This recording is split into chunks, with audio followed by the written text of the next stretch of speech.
ഇന്നത്തെ ക്ലാസ്സിൽ നമുക്ക് EVSൻ്റെ ഈ തവണത്തെ ആനുവൽ എക്സാമിന് ചോദിക്കുന്ന പ്രധാനപ്പെട്ട ചോദ്യങ്ങൾ അല്ലെങ്കിൽ ഏതൊക്കെ ഭാഗത്തിൽ നിന്നാണ് ഉള്ളതെന്നാണ് നമ്മൾ നോക്കാൻ പോകുന്നത്. നമ്മുടെ സെക്കൻഡ് പാർട്ട്, അതായത് രണ്ടാമത്തെ ടെക്സ്റ്റിൽ മൊത്തം 4 പാഠങ്ങളാണ് ഉള്ളത്. 5, 6, 7, 8 യൂണിറ്റുകളാണ് ഉള്ളത്. ഇതിൽ പ്രധാനമായിട്ടും നമുക്ക് ഈ എക്സാമിന് വേണ്ടി ഏറ്റവും കൂടുതൽ ഇമ്പോർട്ടൻസ് കൊടുത്ത് പഠിക്കേണ്ടത് 6 മുതൽ 8 വരെയുള്ള യൂണിറ്റുകളാണ്. ലിവിങ് സേഫ്ലി, സുരക്ഷിത ജീവിതം, the world we live in, നാം ജീവിക്കുന്ന ലോകം, ഹോം ആൻഡ് നെസ്റ്റ്, വീടും കൂടും. ഈ 3 പാഠങ്ങളാണ് പ്രധാനമായിട്ടും പഠിക്കേണ്ടത്. പ്രധാനമായിട്ടും ക്വസ്റ്റ്യൻസ് വരുന്നത് ഈ 3 പാഠത്തിൽ നിന്നായിരിക്കും. എന്നാൽ ബാക്കി പാഠങ്ങൾ പഠിക്കേണ്ട അല്ലെങ്കിൽ നോക്കേണ്ട എന്നുള്ളതല്ല. ബാക്കി പാഠഭാഗവും ഒന്ന് നോക്കി വെക്കുന്നത് നല്ലതായിരിക്കും. നമുക്കപ്പോൾ പ്രധാനപ്പെട്ട അല്ലെങ്കിൽ എന്തൊക്കെ കാര്യങ്ങളാണ് പഠിക്കേണ്ടതെന്നുള്ളത് നമുക്ക് നോക്കാം. നമുക്ക് 6ാമത്തെ യൂണിറ്റിലേക്ക് വരാം. ഈ ഒരു പാഠത്തിൽ നമ്മൾ എന്തിനെ പറ്റിയാണ് പഠിച്ചത്? സേഫ്റ്റിയെ പറ്റി അല്ലേ? നിങ്ങൾ ഗ്രൂപ്പിൽ നിങ്ങൾ പ്ലേ ഗ്രൗണ്ടിലായിരിക്കുന്ന സമയത്ത് നിങ്ങൾ കളിക്കുമ്പോൾ എന്തിനു വേണ്ടിയിട്ടാണ് നമ്മൾ പ്ലേ ചെയ്യുന്നത്? ഇനി നമ്മൾ നമ്മുടെ ഹെൽത്ത് മെയിൻറ്റെയിൻ ചെയ്യാൻ എന്തൊക്കെ കാര്യങ്ങൾ ചെയ്യണം? ഇങ്ങനെയുള്ള കാര്യങ്ങളൊക്കെ നമ്മൾ പഠിച്ചു.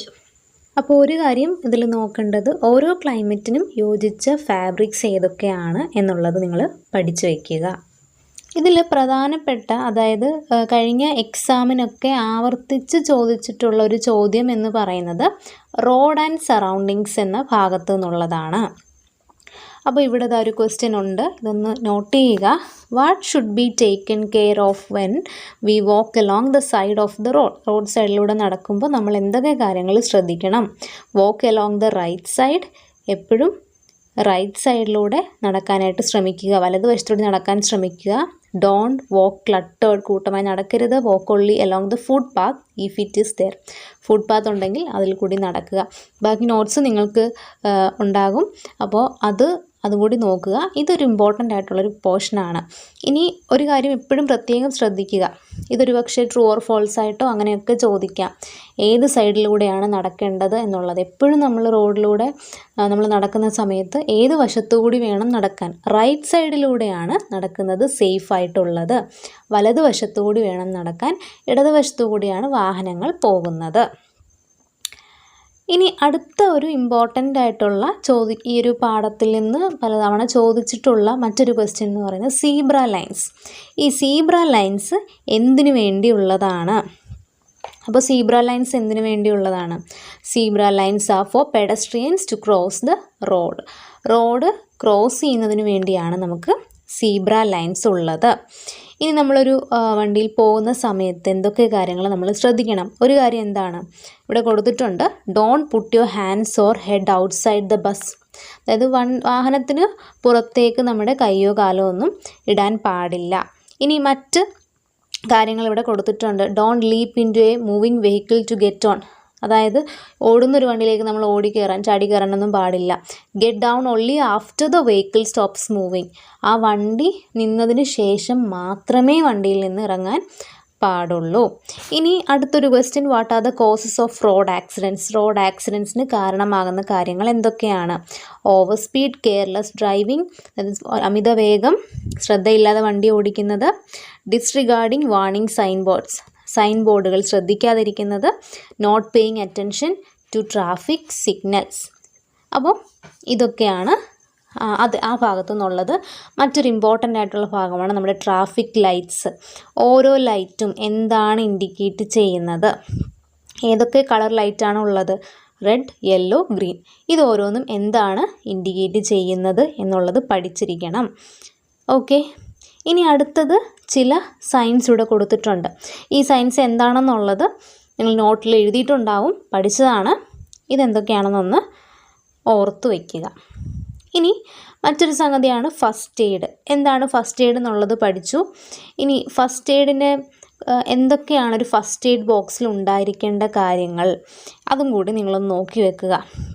എന്തൊക്കെ സാധനങ്ങൾ ഉണ്ടായിരിക്കണം? Scissors, cotton cloth, bandage, soap, pin, wooden scale, tweezers. അപ്പോൾ ഇതിൽ കുറച്ചൊരു 4 എണ്ണമെങ്കിലും പഠിച്ചു വയ്ക്കുക.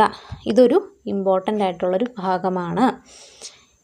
ഇനി ഈ പറഞ്ഞിരിക്കുന്ന പ്ലീസ് ഡോണ്ട് ഡു എന്നുള്ള ഈ കാര്യങ്ങൾ, ഇതൊരു പക്ഷേ നിങ്ങൾക്ക് ചൂസ് ചെയ്യാനായിട്ട് വന്നിരിക്കാം. ഇതിലേതാണ് നമ്മൾ ചെയ്യരുതാത്തത്, അല്ലെങ്കിൽ ഏതാണ് കറക്റ്റ്. ഒരു കുട്ടി ഇങ്ങനെ കുറച്ച് കാര്യങ്ങൾ ചെയ്തു, ഇതിലേതായിരിക്കും ശരി, ഏതാണ് തെറ്റ് എന്നുള്ളത് എങ്ങനെ ക്വസ്റ്റ്യൻ ഉണ്ടായേക്കാം. അപ്പം ഈ ഒരു ഭാഗം കൂടി ശ്രദ്ധിക്കുക. നെക്സ്റ്റ് വൺ എന്ന് പറയുന്നത് നമ്മുടെ ലെറ്റ്സ് അസസ് അല്ലെങ്കിൽ നമ്മുടെ ലെറ്റ്സ് അസസ് എന്നുള്ള ഭാഗത്തിലെ ക്വസ്റ്റ്യൻസ് ആണ്. ഈ ക്വസ്റ്റ്യൻസും കൂടി നിങ്ങൾ നന്നായിട്ട് ശ്രദ്ധിച്ചിട്ട് പോവുക. അപ്പം ഇവിടെ നമ്മൾ ഇപ്പോൾ ഓൾറെഡി പറഞ്ഞു പോയ കാര്യങ്ങൾ തന്നെയാണ്. ഫസ്റ്റ് വൺ എന്ന് പറയുന്നത് ഒബ്സർവ് ദ പിക്ചർ. ഇവിടെ ഒരു പിക്ചർ കൊടുത്തിട്ടുണ്ട്. Which traffic rules R violated here. ഇവിടെ ഏതൊക്കെ ട്രാഫിക് റൂൾസ് ആണ് വയലേറ്റ് ചെയ്തിരിക്കുന്നത്. What problems will this cos. ഇത് കാരണം എന്തൊക്കെ പ്രശ്നങ്ങൾ ഉണ്ടാകും എന്നുള്ളത് ചോദിച്ചിട്ടുണ്ട്. അപ്പോൾ ഇതുപോലെ പിക്ചർ വന്നിട്ട് ഒരു പക്ഷേ എഴുതാനുണ്ടാകാം. അപ്പോൾ ഇതിൽ എന്തൊക്കെയാണ്, ഏതൊക്കെ ട്രാഫിക് റൂൾസ് ഇവിടെ വയലേറ്റ് ചെയ്യുന്നുണ്ട്, ഇത് കാരണം ഉണ്ടാകുന്ന പ്രശ്നങ്ങൾ എന്തൊക്കെയാണ്. ആക്സിഡൻറ്റ്സ് കൂടും, അല്ലെങ്കിൽ മറ്റുള്ളവരുടെ ജീവനെ അത് ബാധിക്കും. അപ്പോൾ ഈ കാര്യങ്ങൾ നോട്ടിൽ ഓൾറെഡി പറഞ്ഞിട്ടുണ്ട്, ഇതും കൂടി പഠിക്കുക. ഇനി മാച്ച് ദ ഫോളോയിങ് ഉണ്ട്. ഓരോ സിഗ്നലും നമ്മൾ ഓൾറെഡി പഠിച്ചതാണ്, അതെന്തൊക്കെയാണെന്നുള്ളത് കറക്റ്റായിട്ട് മാച്ച് ചെയ്യുക. ഇത്രയാണ് ഈ ഒരു പാഠത്തിലുള്ളത്. പിന്നെ ഫസ്റ്റ് എയ്ഡ് ബോക്സിൻ്റെ കാര്യം അത് ഓൾറെഡി പറഞ്ഞതായതുകൊണ്ടാണ് വീണ്ടും പറയാത്തത്. നെക്സ്റ്റ് യൂണിറ്റിലേക്ക് വരുമ്പോൾ നമ്മുടെ 7th unit the world we live in. ഈ യൂണിറ്റിൽ ഇമ്പോർട്ടൻ്റ് ആയിട്ടുള്ളൊരു കാര്യം എർത്തിൻ്റെ ഷേപ്പിനെ കുറിച്ച് നമ്മൾ പഠിച്ചിട്ടുണ്ട്. അപ്പം അത് എങ്ങനെയുള്ള ഷേപ്പാണ് എന്നുള്ള കാര്യം നിങ്ങൾ ഒന്നുകൂടി നോക്കുക, പഠിക്കുക. ഇനി മോഡൽ ഓഫ് ദി എർത്ത്, ഇത് വളരെ ഇമ്പോർട്ടൻ്റ് ആണ്.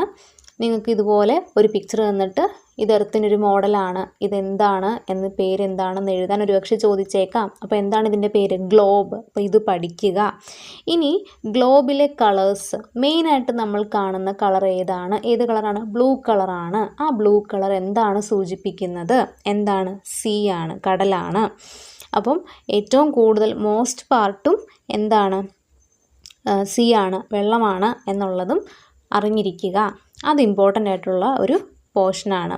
ഇനി അടുത്ത ഒരു ഭാഗം എന്ന് പറയുന്നത് നമ്മുടെ കൺട്രി, ഇന്ത്യ, അവർ കൺട്രി എന്ന ഭാഗത്തേക്ക് വരുമ്പോൾ നമ്മുടെ ഈ ഒരു രാജ്യത്തിൻ്റെ, ഇന്ത്യ എന്ന കൺട്രിയുടെ നാഷണൽ ഫ്ലാഗ്, അതിൻ്റെ colour, national flower, national emblem, national bird, national tree, ഇതൊക്കെ പഠിച്ചു വയ്ക്കുക.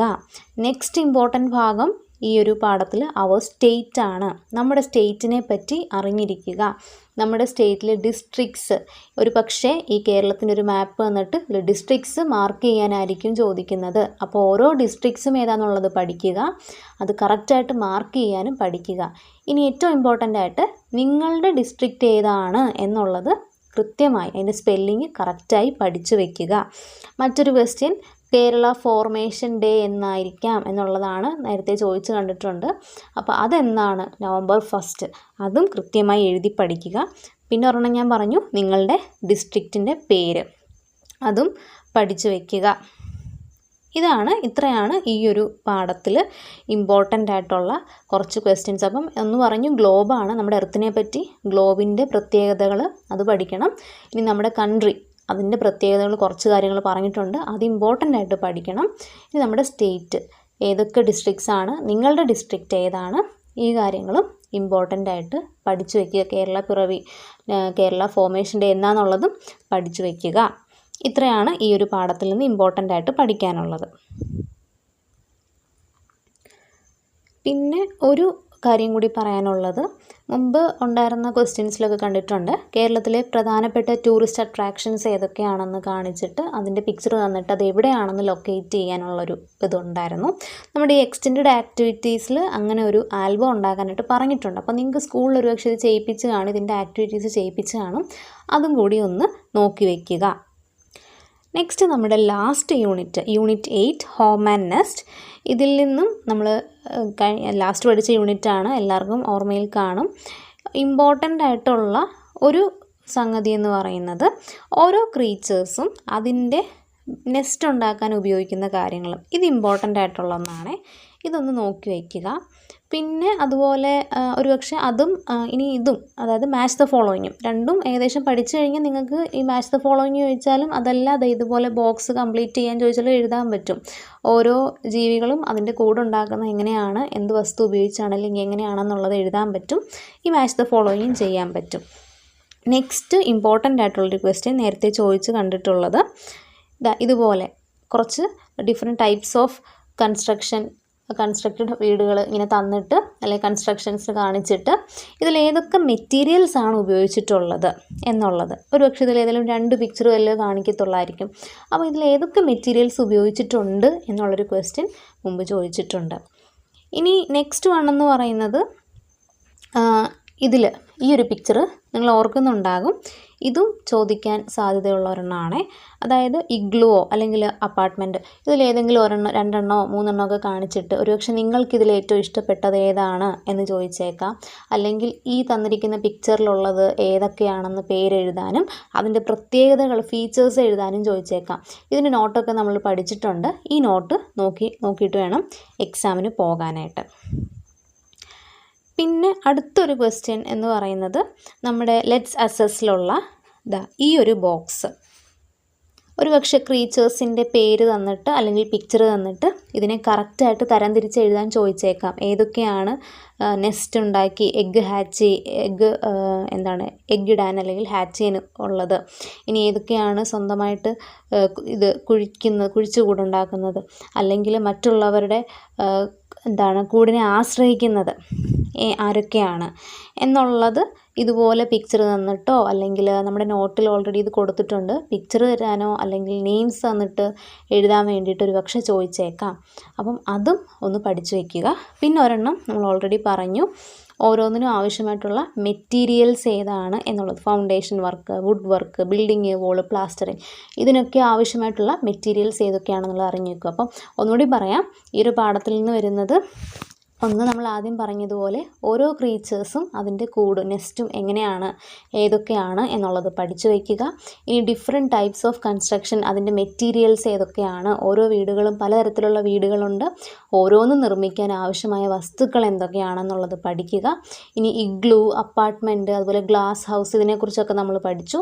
ഇത് ഓരോന്നും അതിൻ്റെ പേരും എഴുതാൻ പഠിക്കുക, ഫീച്ചേഴ്സും നന്നായിട്ട് പഠിക്കുക. ഇത്രയാണ് ഉള്ളത്.